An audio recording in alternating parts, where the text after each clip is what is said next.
De regreso en su espacio Voz para el Cambio, una ventana abierta de opinión y de compromiso con los mejores y más sanos intereses de la patria y la nación dominicanas, con la figura insigne del patricio Juan Pablo Duarte como norte y guía de nuestro accionar cotidiano.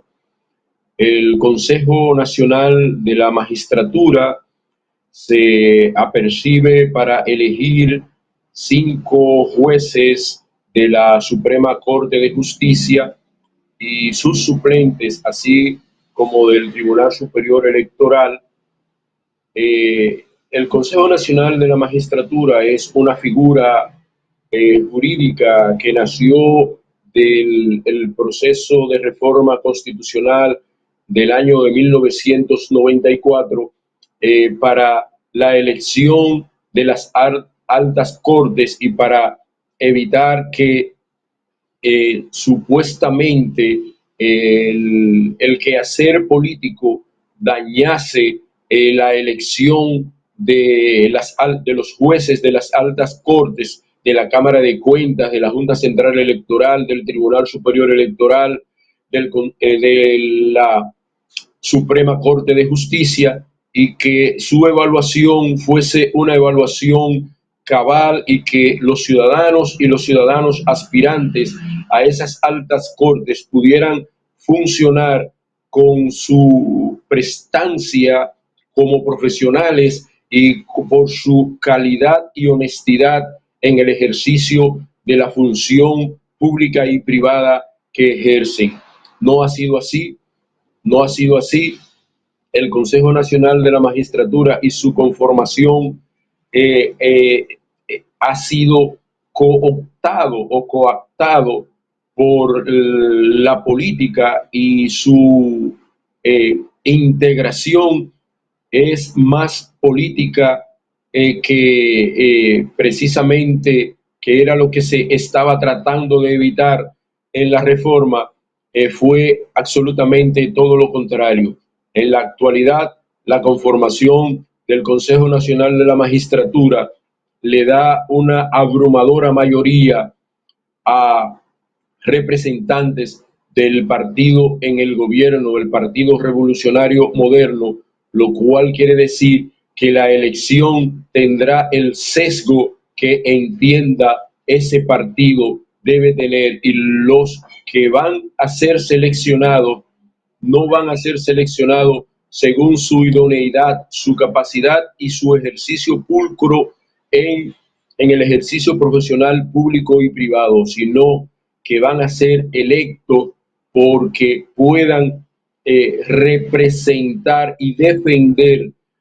a los miembros de esa organización político-partidaria que detenta las mieles del poder en la actualidad. El Consejo Nacional de la Magistratura, lejos de brindarle idoneidad a los funcionarios de las altas cortes que son elegidos por el mismo, por un mandato constitucional, han devenido en una lucha política por manejar la mayoría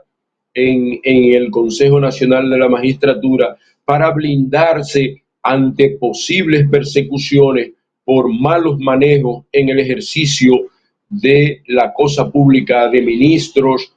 presidentes, vicepresidentes y directores generales del Estado dominicano. En ese interín, la sociedad dominicana aún aspira a que la elección de los jueces de las altas cortes eh, le den fiabilidad a la judicatura dominicana y que sus decisiones vayan en beneficio de la ciudadanía toda, y no de grupos de interés particulares ni de grupos de interés políticos partidarios. Aún el pueblo dominicano espera por un real Consejo Nacional de la Magistratura que sea institucional, que cumpla con los cánones constitucionales y que elija a los jueces de las altas cortes por su honorabilidad y por su apego irrestricto a las leyes y a la Constitución dominicana, y no para blindar su seguridad individual y personal, si a posteriori son judicializados en los tribunales de la República Dominicana. Esa es otra falencia que tiene nuestra democracia, donde los actores del sistema político solo piensan en el futuro, en blindarse de cualquier consecuencia de los malos actos que ellos cometan en la administración de los bienes del Estado. Su pensamiento solo está dado no en brindarle seguridad jurídica y seguridad social a los ciudadanos que juraron defender constitucionalmente, sino en blindarse ellos ante la justicia para que después no puedan ser ellos sometidos por hechos de una naturaleza impropia cuando han dejado de ser administradores de los bienes del Estado. Ahí está la cosa. El Consejo Nacional de la Magistratura tiene una papa caliente en sus manos. Todavía al día de hoy estamos discutiendo la decisión del Tribunal Constitucional de despenalizar el hecho de la escogencia en los cuarteles militares de República Dominicana, de la escogencia, de la elección de la sexualidad de los alistados de las Fuerzas Armadas y la Policía Nacional. Aún se debate y la sociedad dominicana está dividida. Y hay que señalizar en este aspecto que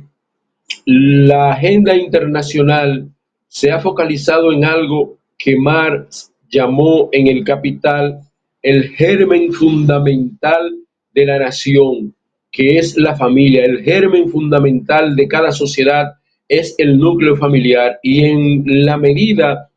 de que en una sociedad el núcleo familiar sea fortalecido, en esa misma medida la sociedad se fortalece. Y a ese núcleo familiar, a que la agenda multilateral 2030 es a ese núcleo cultural el que más se ha atacado, a ese núcleo cultural el que se le ha tratado de desagregar, de deshabilitar, porque deshabilitado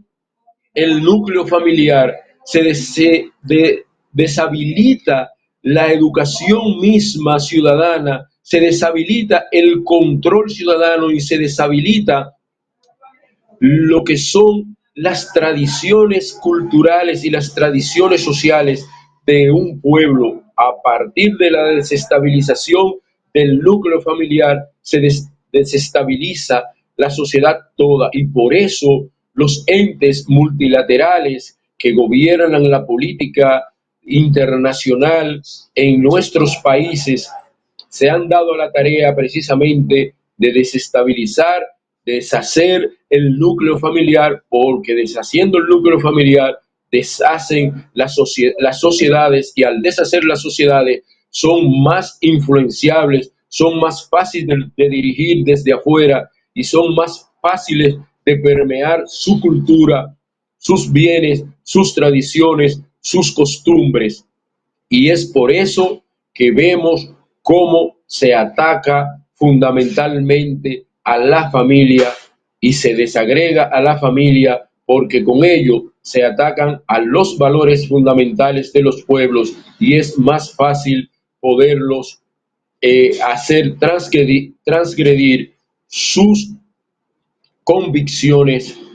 y sus tradiciones y su cultura, y hasta allá nos están llevando. Y con este último comentario nos vamos a la siguiente pausa, Natanael, y retornamos con más en su espacio Voz para el Cambio.